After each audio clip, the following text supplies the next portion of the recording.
स्वतंत्र भारत में अब किसी औरंगजेब को पैदा मत होने। उत्तर प्रदेश के मुख्यमंत्री योगी आदित्यनाथ जो भी बोलते हैं डंके की चोट पर बोलते हैं, ताल ठोक कर बोलते हैं और कट्टरपंथियों के खिलाफ बोलते हैं।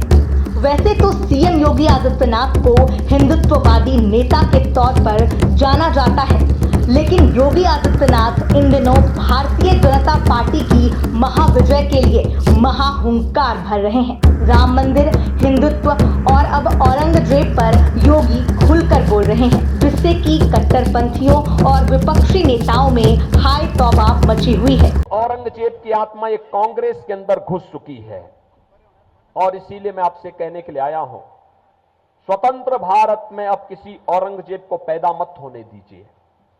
ये औरंगजेब है जिसने काशी में भगवान विश्वनाथ का मंदिर तोड़ा था। यही औरंगजेब है जिसने मथुरा में भगवान कृष्ण की जन्मभूमि पर मस्जिद का निर्माण कर दिया था। बहनों और भाइयों, हमें इन दुष्टों को फिर से जीवित नहीं होने देना है और इसीलिए तो हम यूपी के अंदर बहुत सख्ती से निपटते हैं इन लोगों से, बहुत सख्ती से। आपने देखा होगा, आज तो मैं जब हिमाचल आता हूं तो हिमाचल का ट्रांसपोर्टर मेरे पास आता है, कहता साहब जब से आपकी सरकार आई है, बीजेपी की सरकार आई है, हम बड़े सुकून से यूपी के अंदर जाते हैं। मैंने कहा कैसे? कहा साहब आज वहां कोई परेशानी नहीं, कोई लूटपाट नहीं, कोई पैसा हमसे नहीं मांगता।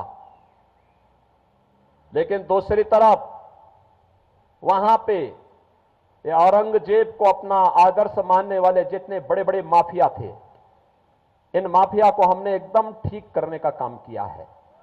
बहनों और भाइयों, हमारा संकल्प था कि अयोध्या में रामलला का भव्य मंदिर बनाएंगे, वह संकल्प भी पूरा हुआ और हमारा संकल्प था कि उत्तर प्रदेश को माफिया मुक्त करके इनको मिट्टी में मिलाने का काम करेंगे। बहनों और भाइयों, आज आप देखते होंगे उत्तर प्रदेश में कोई माफिया नहीं बचा है। तो सुना आपने योगी आदित्यनाथ का रौद्र रूप, जिसमें वो कह रहे हैं कि अगर किसी ने औरंगजेब का नाम भी लिया तो बुलडोजर से इलाज कर दिया जाएगा।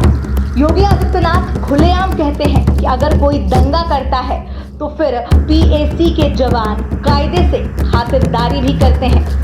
सूबे के मुख्यमंत्री योगी आदित्यनाथ सुपर विजय के लिए जमकर प्रहार कर रहे हैं। अब ऐसे में देखने वाली बात ये होगी कि 4 जून को किसकी होगी महाविजय, कौन होगा पराजय।